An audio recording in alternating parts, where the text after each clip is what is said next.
Welcome to South Texas Now, featuring attorney Joe A. Flores from the Flores Law Firm. He grew up right here in the Coastal Bend and became a physician's assistant, fell in love with the law, and became a lawyer. Each broadcast of South Texas Now brings you unique interviews with some of the voices that make a difference right here in South Texas. Now please enjoy this episode of South Texas Now. And welcome to another edition of South Texas Now. This is attorney and nurse practitioner Joe Flores saying thank you to all healthcare providers, first responders, and also to all teachers, to all people who try to help the young. And with that, we're going to be talking to a great artist, not only in South Texas, around the world, and artists suffer. Remember Van Gogh? Remember all these other artists? One of my favorites, he painted stuff from France, right? And he, I'll remember his name in a minute. It's going to come to me. But he was the one who started painting the nightlife of Paris. And he was about 5 feet tall guy, and he could only go to places of ill repute and party to meet women, and then that's all he painted it. But artists sometimes have to pass away, most times, for them to be remembered. But let's talk about pain. Pain comes from and is exhibited through art, music, everything else. And I want to underline to everybody right now that all of this, all of the beauty and art, out of something bad comes something good. And so I'm going to just preface my interview here. We're going to be real. We're going to talk about things the way things are through the lens of different people. And who better than Coach Heslip? May I call you Coach? Oh, Mr. yeah. They call me. Well, you leave it up to some of my kids. I've been calling you to supper? A little bit of everything. You grew up here in the Hillcrest area? Grew up in Hillcrest. And I don't want to make this an apologist show. I don't want to make it a racist show. Right. I want to make it about an art show, but pain creates art. Am I right or am I wrong? Right. In a way, yeah. Sometimes you paint for pleasure? Yes. But have you ever painted where your heart is breaking? Yeah, because I paint a lot of times what I feel. Wow. My emotions. I actually remember, and I tell this story, when I was in the first grade, I never forget, me and my mother went to open house, and my first grade teacher, and this stuck with me, told my mother, if he doesn't stop the drawing in class, he's never going to amount to anything. Sounds like me. Yeah. Yeah, I'm a cartoonist. Yeah. I don't have your talent, but I think cartoons are art. Yeah. It is. It's a form of art. It's just animation. My daughter goes to she goes to Dubai about a month and a half before everything hits right now, right? And I said, I really don't want you to go. I said, Middle East, they can put lipstick on who, and then they say we are westernized. I said, it's westernized until it isn't. Right. Can I say it like I feel it? Anyway, so I was biting nails and stuff, and look what's happening now. Yeah. I mean, it has always been a holy war for thousands of years. And so I worry about our children. I worry that they have to not only live in this world like this, but even in a classroom, man, it's jungle, a concrete jungle. It's like nothing's changed with To Sir with Love with Sidney Poitier. And that's what you remind me of. Right. I mean, I love that movie. I mean, y'all check it out, man. But anyway, talk to me about your teaching career first. The joys, the sorrows, the pain, and the resolution, the retirement. I want to hear it all. I don't know if we have enough tape, but anyway, I started out in... We can make a 10-part series. I tell you what. I started out in Victoria, Texas. God bless your heart. Because I couldn't find a job here. Why? You're a hometown guy. Oh, you really uncovered something. Yeah, you're a hometown guy. You should get a job like no tomorrow. But anyway, I got a job in Victoria. Last minute thinking, I kept calling CCISD. We don't have any openings. No openings, no openings, no openings, no openings. And I said, man. And I was actually working at Sam Kane. I remember Bernard and Sam. I did a few shifts there. I was working at Sam Kane because I was prepping that summer, not having a job. And the whole time I'm in Sam Kane's cutting meat for 12, 13, 14, 15 hours a day, I'm thinking, what's this big thing about graduating? Man, you're going to live a good life, and I'm working in a slaughterhouse. Uh-huh. So I finally thought about a guy I interviewed with when I was in my senior year, before I graduated, to call him. So I called him, and it was just before school was to start. He said, I was just thinking about you. We have a position open. Say, how soon can you come up here? So I could be up there today. Man, I'm having deja vu. Our interview 10 years ago. I remember. It's getting close to I that, yeah. remember. And I drove up there and met with the athletic director. I met with the people at the school I was going to teach at, and all excited. So I called home and tell my mother, I think I got the job. She said, well, take it. I said, but I have to find some place to stay. So I tell the people at that level, athletic office, I need a place to stay. So they're all in there, classified ad newspaper, secretary circling thing. And one day said, Coach, we found you a place over by the University of Houston in Victoria. And they know you're coming over, and it's furnished, and I was so excited. So I go knock on the door, guy answered the door, and he said, can I help you? I said, yeah, I'm the new coach in town. And they just called from the athletic office, and you had a place for me. And he looked at me and said, we don't have any availability here.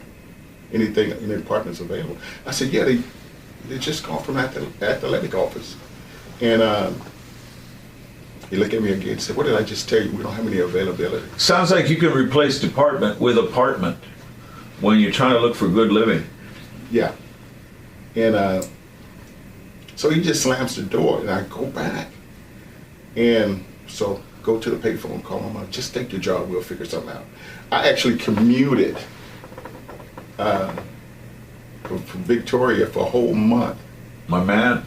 And I'm talking about, that was brutal. Yeah. Hour and a half, 2 hours, and then you're over there. You start at 5. Your morning starts at 4. 4 o'clock. But I coach football. And by the time every kid left, it's 7:40. Used to be Stroman? No, I worked at Howe. Okay. A middle school that led into, at that time, Victoria High. And there was some nights, I don't even remember driving through the refrigerator, I was that tired. Yeah. Yeah, it was brutal. And I finally found a place to stay. Some people took me in. And sometimes things just work for the better. Who took you in? There was, matter of fact, they got a good barbecue place up there too. Memphis, I'm gonna give y'all a shout out. Please. I'm trying to lower weight. Oh. But I'm dreaming about it. Oh. But anyway, a man can drink. Yeah, but they took me in, and the lady tells me, she said, $100 a month. I'm not gonna feed you anything, and she had some. Today's money about 300, 400. Excuse me? Today's money about 300, 400, maybe. I'm no expert. 300. And not bad. So I with meals? No, with no meals. Oh man, she was hard. No, yeah, because there's something else to the story. It gets better. You could have cut meat for him to eat it. You know. Check this out. Chop for your supper. So I would always, on the way home, stop at Popeyes. That was my staple food. Popeyes and Whataburger. Oh, God. And every now and then, Luby's, if they stayed open, because everything back then in Victoria shut down 8 o'clock. Yeah, they roll up the sidewalks, man. If you wanted something late at night, you had to go to the truck stop. Almost an El Campo. Almost an El Campo to get one of those hot dogs rolling on the wheel. Yeah, just something to kill you, yeah. So after about the third week, the dad walked by the room, and he looks at me. What dad? Of the people I was staying with. Oh, I got you. Yeah. It was a family. Papa M. Yeah. Uh-huh. So he looked at me and he frowned a little bit like, I said, oh my goodness, please, what did I do wrong? And then he came back and he stopped and looked. And then I can hear him go sit down at his favorite chair. And he comes back. He said, well, what your last name is again? And I told him, I said, Heslip. He said, what's your father's first name? And I said, James. He said, I'll be damned. I was in the Navy with him.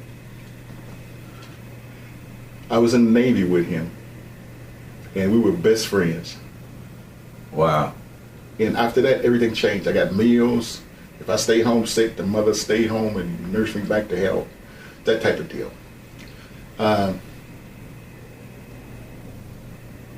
Still to this day, and you're talking about 45 years later, I'm still friends with them. That's right. Still friends. That's right. And that's what made, the educational part a little bit better, because there was a closeness. And through education, I met these fine people.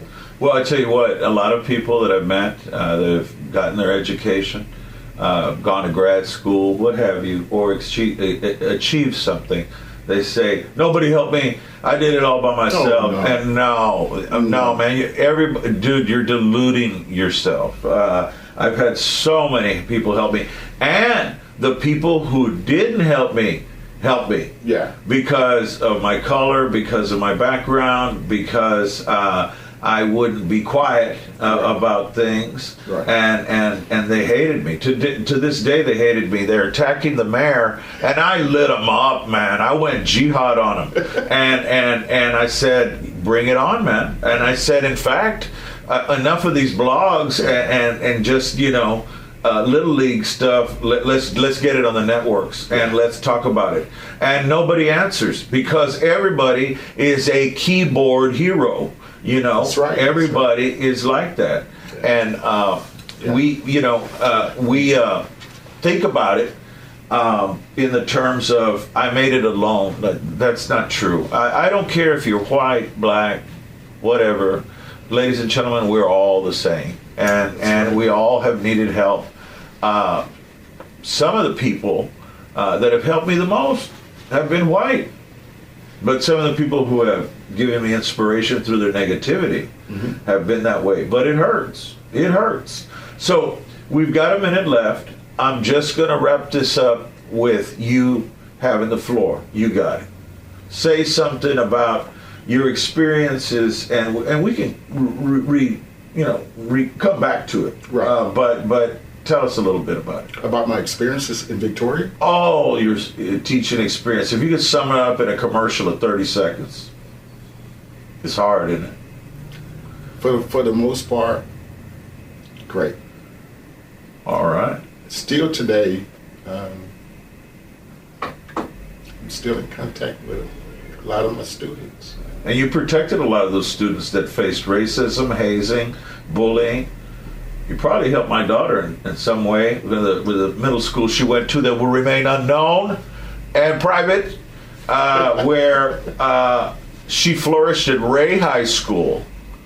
And I saw at the end it was well worth it, because there were more scholarships at Ray, more educational opportunities, even though people are paying through the nose. Yeah. Now, with that being said, beautiful people like you taught at IWA. Yeah. Oh, wow, we need to edit that out. No, we don't. Yeah. Anyway, we're going to come back, and after a brief break, we're lighting it up. Yeah. With Coach Heslip, an artist, a man of local flavor, a man who gives so much and creates a canopy of love, of art, of friendship, and of strength when we come back.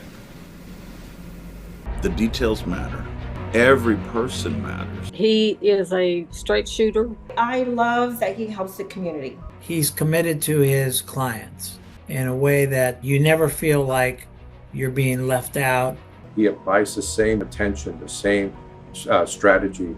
Very smart. Whether it's with their sons or daughters in trouble with the law, it's my clients who inspire me to keep pushing. I can't let them down.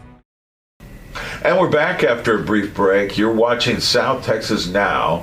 This is Joe Flores, your attorney and nurse practitioner here in South Texas. And I am a product of the schools here and universities. And then I went off to study far away and then returned. But we also have somebody with high education, great experience, 33 years as a teacher. He even surpassed my dad in teaching. And thank you for that, Coach Heslip. Actually, it was 42 total. Oh man, it was only 33 at CCISD. I misspoke. Yeah, and then I did my 10-year IWA. Well, you look younger than me, man. You must have started teaching at 12. But anyway. I tell my students like about 6. Yeah. Thank God for our melanin and our skin. We age better. Okay, so now I want to focus in on your art, the NFL, and how you got involved with that. I had a student, and I told him that I was going to do this interview. He said, "Coach, please mention my name." And what is his name? And I said, "Is it okay to use your name?" He said, "Yeah, Chris Gonzalez." Chris, if you're out there, Coach Heslip said Chris Gonzalez. Yeah. And say hi to your beautiful family, too, for me. And I was in class, and he'd walk up to me and say, "Coach, have you ever thought about doing sports art?" Really? And I said, "Sports art? What's that?" I didn't know there was such a thing, but it is. I said, "No." So I remember Chris working at a card shop, and they were bringing in some athletes down here. It was Emmitt Smith. It was right after they won that Super Bowl in '94. And he said, "Hey, my boss said if you drew a picture of Emmitt Smith, you'll get a free autograph." But really, I'm the one that got lowballed because the autograph was only $40 at the time. And I did this huge drawing, which was probably worth $400. But what about on eBay? You may make 10 times that. But it was low eBay back then. But now, I'm saying. Yeah, now. So anyway, when I get there, I went to his boss and said, "Here, I have the drawing, a painting." He said, "Just hold on to it." And he never took it. I still have it. But I got my autograph, so everything worked out better for me. And I got Emmett to sign my work, and I didn't pay it. Well, he's a great athlete, and many times they're under a great deal of pressure. And a lot of the times the fame and everything changes a person, and where you are on the stage, on the page, or on the football field, I always tell people, never buy your own BS. I don't even watch my own programs. I mean, that's a sort of narcissism. You just stay humble, and I think things work out. So tell me more. About Emmett or just no about the NFL, man. I met so many athletes. So once I got this sign, and it was a painting I did of 7 or 8 Cowboys. And you told me the story. You were out in the field, or they allowed you to watch them during training camp. Actually, there used to be a sports reporter here, and name Clarence Hill. He's still hi, Clarence. He was the sports reporter for the Caller Times. And he did an article on me and my brother because it was my first time being a head coach in Hamlin, and my brother was the head coach at Martin, and it was the first time two brothers were going to play each other. And actually, the game, what was online was whoever won that game was going to the city championship. And me being the newer person, they made a big deal out of it. They probably made a big pot out of it and a lot of numbers. I don't know. I'm still upset with my mother because she said on my brother's side. And I'm welcome to the club. And I'm the youngest, so welcome to the club. So, Clarence actually was a very nice guy. The sportscaster. Yeah, he's now the sports reporter for the Cowboys, one of the sports reporters for the Cowboys. Wow. And he got me, and I gave him a call. I said, "Clarence, I'm coming up to training camp. By yourself?" "Yes, sir." Where were they training? The Cowboys? At that time, it was St. Edwards in Austin. They train at, Cowboys would train at St. Edwards. St. Edwards in Austin. And I went up there with this painting, and I'm getting these autographs. But at the same time, my nephew gave me a couple of cards of Emmitt Smith. And he said, hey, could you get these signed? I said, sure. I'm on the field. And I mean, I had an all access, pass. So Emmett's coming off the field, and I asked him to sign these cards for me. And now remember the 7 words on television. Go ahead. Yeah, and there might have been a little bit of oaths being sworn. yeah, and he says, I said, man, it's hot. It was a hot one today. Oh, yeah, no problem. He's taking off his shoulder. Will you sign something? No problem. So I gave him that card in a Sharpie, and he looked at it. He said, I'm not signing that. Okay. I said, what? He said, I'm not signing that. And he got louder. And I said, Emmett, it's for my nephew. It's only 10. You had a bad day? Yeah, well, yeah, that's what I'm thinking. I said, he's only 10. And he said, do you know that card? It's my rookie card. You know what that card would be worth if I signed it? Wow. And at that time I thought, isn't it the fans that made you who you are? Buying that 22 jersey that's coming to see you play. And paying $1,000 for a ticket now and $200 for parking? Yeah. And he walked off.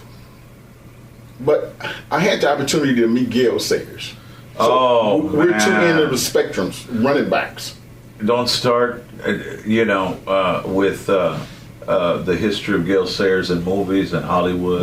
Well, I had the opportunity to talk to him about 15 minutes, and I asked him, I said, what's the difference between today's athlete and athletes of your time? And he point blank said this: greed. Money. He said they're money driven. They're even paying the college athletes now, right? Yeah. Which I'm not saying it's right or wrong. Yeah. But there are endorsements and things they can do. Some of them are getting $3, $4, $5 million a year. Well, yeah. Maybe I should have stayed in football and done some more bear crawls. You and me both. That forward roll and all of that stuff. I think I still have maybe one more series left in me. But I've seen your work, and throughout this program we have been highlighting it. Yeah. What is your favorite painting, or one that either brought you great joy or great pain, and you painted it with such passion? Got so many. And when I was actually coming over here, I was looking at, I should take that. No, but I really like that one. No, I really like that one. No, actually, I have a love affair with my artwork. And I guess, they say all artists got a couple of screws missing, but when I sit at the table, I'm actually talking to my work. So do lawyers. Yeah. And sometimes I'm saying, better than that. That line shouldn't be there. Wow. Or, why are you doing me like this? It's 3 o'clock in the morning. How'd you learn how to paint, man? Like I tell my students when I was teaching, and what I would do at the beginning of the year, I give them an index card. And I want them to write their name on it and write on there, I got artistic talent, I don't have artistic talent. Because I tell them everybody has a form of art in them and it has to be brought out. And at the end of the year, I give them back. And then I say, let's look at your work now and see what you're doing and what you thought you couldn't do. Yeah. I know, Mr. Heslip, you did a good job. That's teaching. Yeah. I let them know from that August, early September, that you think you're not artistic. It's in you. Everybody has a creative side. And I would tell them, I would tell my students, look, don't be artists. Be architect, designers, engineers, doctors, lawyers. I said, because everybody has to have a hobby anyway. If you're a doctor, President of the United States. Because if you're going to be a full-time artist, actor, or if you're going to be anything, from George Clooney to Samuel L. Jackson, you're going to suffer, man. And you're going to have to do something, wait tables, mop floors, sleep in your car. So why would you tell them that then, not just to come out and go to art school, in your mind? Of course, some of them didn't listen. Because I'm following on social media. I got a couple of students that are working on their masters right now at Notre Dame. Fine arts. That's what I'm talking about. Another girl I ran into her at the health club, and she tells me, Mr. Heslip, she comes up to me, I said, what have you been up to? And she tells me, I was in college in Ireland, but I had to come back because they messed up on it. So it's just rewarding. When students like that make it, I mean, it gives you great pride. Yeah, that's. But you also remember the students that you told me before we started this interview. You even got notes like "Go back to Africa, go back to where you came from." Yeah, I've heard that line before. Yeah. And then I tell them, "Okay, I'll go back to Alice, Texas." Yeah. Okay. Yeah. So how would you handle that when you got hazed like that as a teacher that demanded respect, an administration that didn't back you up? Well, actually, I ignored it because students are driven on emotion. They want to see you react. But like that with racism, you know, the girl that we're talking about a very prominent social club for girls that became extinct because she said they were making monkey noises and stuff that she had to put up with. She was half African American, and she comes on to social media and she lawyers up with a great friend of mine, Matt Manning, daddy a preacher, and he is black and he is proud of it, and I've never seen a finer attorney. Matt, if you're out there listening, I really admire you. And the first time in town he met me, he said, I admire you. Yeah. But yeah, I admire him. Matt's a cool guy. Yeah, but with all that being said, you know, and time flies by, man. I wish I had more time, but the floor is yours. Last 2 minutes. I actually stayed at some schools, not Victoria. I just actually had to get out of there. But there's always going to be issues wherever you go. What has changed? Nothing. Really? I mean, you know, people want to hear, oh man, we've got these. They got their rights. What else do they want? They can go in the same bathroom. Yeah. They can go in the restaurants now. And that was the same for Mexican Americans. No blacks, no Mexicans, no dogs. The year I was born, it was still there. That was 4 years after the Civil Rights Act. As a matter of fact, someone asked me, "Why don't you put some of your work in the galleries here?" I can't. Why? Because I'm limited to what I can put in, and I go by this. I was a member of one art center here, and I put some work in, but I put cultural stuff in that dealt with African people, black people, and of course, I'm gonna think my work is the best. It's all member show. Yeah, I've seen it. It's beautiful. And I said, "Oh my goodness, I didn't even place." And of course, I'm always going into something, feel like I'm gonna be the best, but I'm not the judge. And so I said, you know what I'm gonna do? So the next time we had all member show, I painted these huge paintings of hibiscus. Okay. And I placed. Oh yeah, everybody loves hibiscus, right? They're colorblind. They don't talk back. And, well, time has flown by. I want to invite him over again. I'm glad that we got together and connected again, Coach Heslip. It's been about 8-9 years. Yeah, about 9 years. Yeah, and I'm glad you're here. Yeah, I'm glad you invited me. Yeah. Well, and we're going to be showing more, and as the credits roll up. And where can we visit your website to see more of your work? Well, or Facebook. I'm actually on Instagram, and I love to draw. LUV, the number 2, draw. LUV2, draw. Yeah. And remember, I'm Coach Heslip's lawyer. Copyright, you know, intellectual property, and beautiful property it is. We're out of time, but thank you, and God bless. You've been watching South Texas Now, featuring Joe A. Flores from the Flores Law Firm. For questions and comments, please call 361-887-8670 or visit floreslawfirm.com.